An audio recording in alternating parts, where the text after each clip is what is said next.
गुरु भक्ति योग।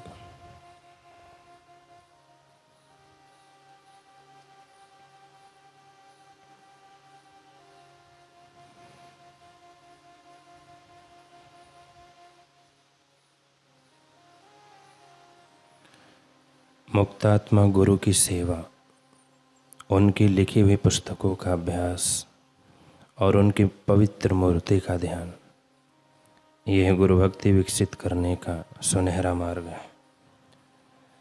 जो शिष्य नाम, कीर्ति, सत्ता, धन और विषय वासना के पीछे दौड़ता है, वह सद्गुरु के चरण कमलों के प्रति सच्चा भक्ति भाव नहीं रख सकता।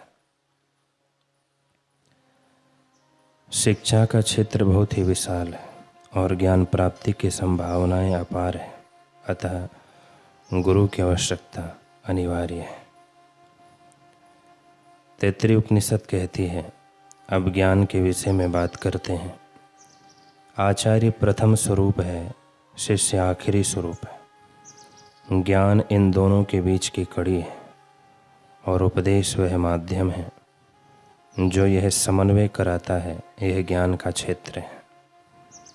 कठोपनिषद कहती है, जिस आत्मा के विषय में भिन्न भिन्न प्रकार से उपदेश दिया जाता है, उस आत्मा विषयक उपदेश जब निम्न स्तर की बुद्धि वाले व्यक्ति के द्वारा दिया जाता है तब सरलता से समझ में नहीं आता, किंतु जब उसी आत्मा के विषय में ब्रह्मनिष्ठ गुरु उपदेश देते हैं तब बिल्कुल संदेह नहीं रहता, अर्थात भली प्रकार समझ में आ जाता है। आत्मा तो सूक्ष्म से भी सूक्ष्म है, केवल बौद्धिक कसरत से उसे प्राप्त नहीं किया जा सकता। केवल गुरु कृपा से ही ज्ञान प्राप्त हो सकता है।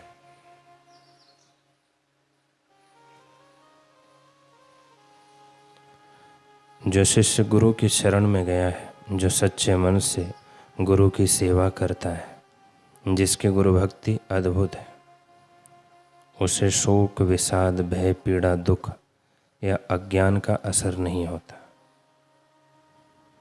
उसे तत्काल ईश्वर साक्षात्कार होता है। प्रभु और गुरु एक ही है, अतः गुरु की पूजा करो। जिन्होंने जानने योग्य जाना है, जिन्होंने प्राप्त करने योग्य प्राप्त किया है, जो मार्ग दिखाने के लिए समर्थ है, ऐसे गुरु के चरण कमलों का आश्रय लेने वाले शिष्य को यूँ मानना चाहिए कि मैं 3 गुना कृतार्थ हुआ। स्वार्थ का त्याग करना अति कठिन है। यदि शिष्य स्वयं स्वार्थ को निर्मूल करने का दृढ़ निश्चय करे और सतत अभ्यास के द्वारा उसे पुष्ट करे तो गुरु कृपा से स्वार्थ विदा होता है।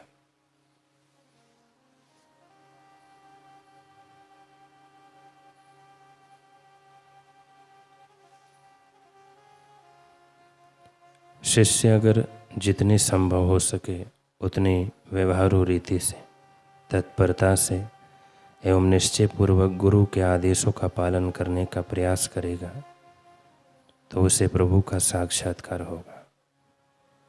शिष्य में जो गुण होने चाहिए, उन सब में गुरु की आज्ञा का पालन सर्वश्रेष्ठ गुण है।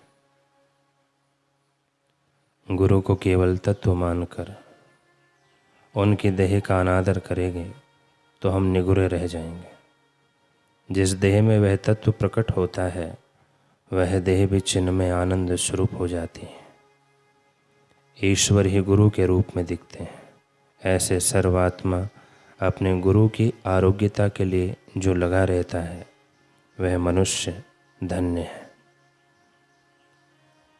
शिष्य के लिए गुरु का जीवन ही सर्वस्व है।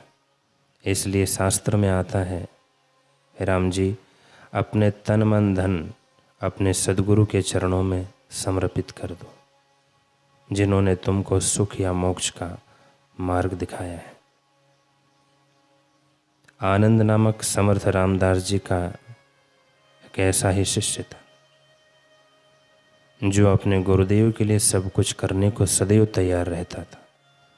अपनी सुख सुविधा छोड़कर जो गुरुदेव के प्रति हृदयपूर्वक लगाव रखता है, वह गुरु का प्रेम पात्र बन ही जाता है।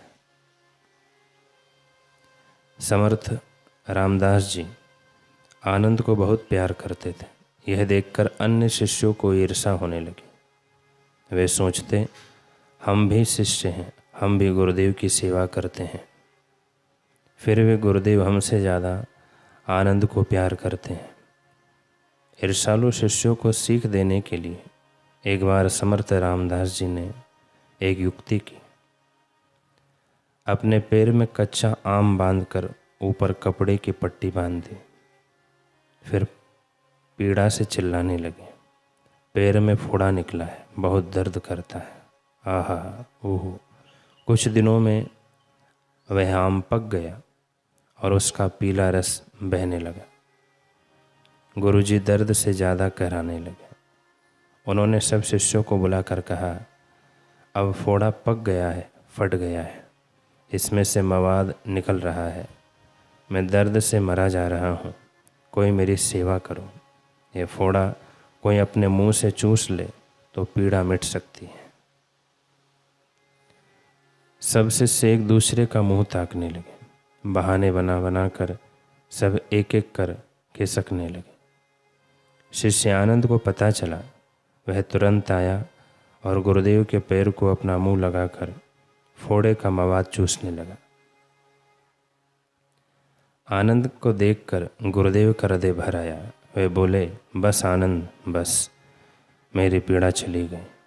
मगर आनंद ने कहा, गुरुजी, ऐसा माल मिल रहा है, फिर छोड़ूं कैसे। ईर्ष्या करने वाले शिष्यों के चेहरे फीके पड़ गए। बाहर से फोड़ा दिखते हुए भी भीतर से आम का रस था। ऐसे ही बाहर से अस्थि मांस में दिखने वाले गुरुदेव के शरीर से आत्मा का रस टपकता है। महावीर स्वामी के समक्ष बैठने वालों को पता था कि क्या टपकता है। महावीर के सानिध्य में बैठने से संत कबीर जी के इर्द गिर्द बैठने वालों को पता था। श्री कृष्ण के साथ खेलने वाले ग्वाल और गोपियों को पता था कि उनके सानिध्य में क्या बरसता है। अब तो विज्ञान भी साबित करता है कि हर व्यक्ति के स्पंदन उसके इर्द गिर्द फैले रहते हैं।